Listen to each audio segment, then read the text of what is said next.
ನೂರೊಂದು ನೆನಪು ಎದೆಯಾಳದಿಂದ ಹಾಡಾಗಿ ಬಂತು ಆನಂದದಿಂದ.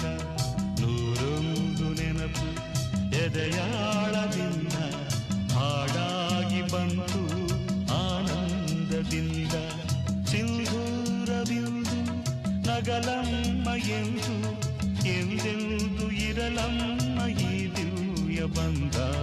ನೂರೊಂದು ನೆನಪು ಎದೆಯ